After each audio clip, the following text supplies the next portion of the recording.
बरेली जनपद में बायोडीजल नाम से दर्जनों अवैध पेट्रोल पंप चल रहे हैं, जो महीनों से नहीं सालों से चल रहे हैं। आखिर किसकी मदद से चल रहे हैं ये पेट्रोल पंप? क्यों अधिकारियों ने आंखें मूंद ली? बरेली जनपद की तहसीलों के ग्रामीण क्षेत्रों में स्थित हैं ये पेट्रोल पंप, जिनकी कई बार ऑनलाइन शिकायत भी लोगों ने की है, क्योंकि इनके तेल की गुणवत्ता ठीक नहीं होती। आखिर ठीक होगी भी कैसे? 1 लीटर पेट्रोल पंप पर इन अवैध पेट्रोल पंप वालों को लगभग 10 रुपए मिलते हैं। डीजल पर 5 रुपए का मुनाफा मिलता है, जबकि कंपनी के ओरिजिनल पेट्रोल पंप पर पेट्रोल में लगभग 3 रुपए और डीजल में 2 रुपए कुछ पैसे ही मिल पाते हैं। और इन फर्जी पंप वाले दुगने से ज़्यादा पैसे लेते हैं, तो ऐसे में अच्छा वाला तेल कैसे मिल पाएगा? उनके थोड़े से फायदे के लिए गाड़ियों के इंजन में दिक्कत आती है, इंजन खराब होते हैं। मगर वो कहावत है ना, मरता क्या नहीं करता। गांव देहात में ऐसे पेट्रोल पंप लगाए गए हैं जो देहात की सड़कों से लगे होते हैं।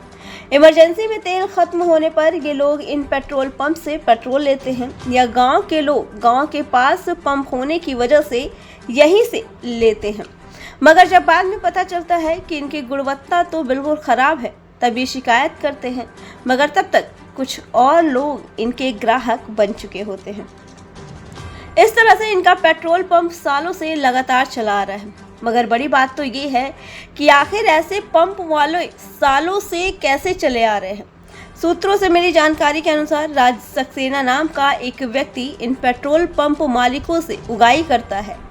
वो उनसे 25,000 महीने लेता है, जिसमें उसका कहना होता है कि ये पैसे अधिकारियों तक जाएंगे। अगर महीना नहीं दिया गया तो आपका पेट्रोल पंप बंद कर दिया जाएगा, जिसमें जिले के कई अधिकारियों के नाम से पैसे लेता है और कई बार पेट्रोल मालिकों से उसकी झड़प भी हो चुकी है। कुछ लोगों ने उसको महीना देना बंद कर दिया। जिन पंप वालों ने महीना देना बंद किया, तब तो सक्सेना ने कहा ठीक वैसा ही हुआ। पेट्रोल पंप मालिकों को अधिकारियों के दफ्तर बुलाया गया, उन्हें हड़काया गया, यानी कहीं ना कहीं सक्सेना की बात ठीक थी। उसकी बात सही साबित हुई कि अगर महीना नहीं पहुंचाया गया तो पेट्रोल पंप पर संकट कभी भी आ सकता है।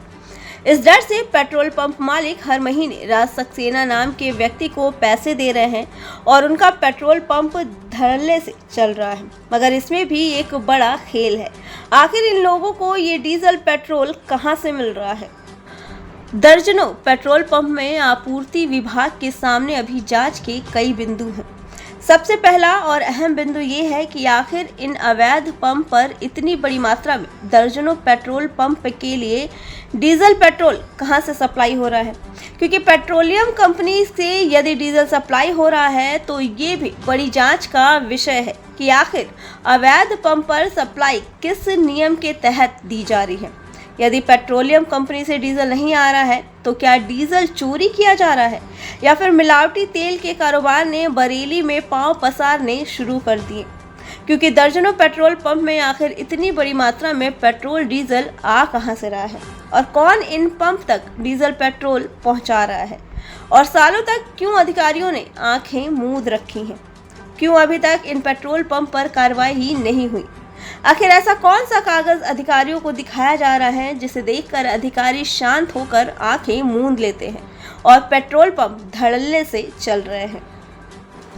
इन बायोडीजल पंप वालों पर किसी तरीके का कोई कागज नहीं होता, ना तो उनके पास कंपनी की LOI होती है, जिला आपूर्ति अधिकारी का दिया हुआ ना कोई लाइसेंस होता है, और ना ही इनके पास किसी तरीके का कोई रजिस्ट्रेशन या लाइसेंस है, ना ही इनके पास कोई सुरक्षा का साधन होता है। फिर क्यों चल रहे हैं इन सब सवालों के घेरे में गिरे हैं ऐसे अवैध पंप?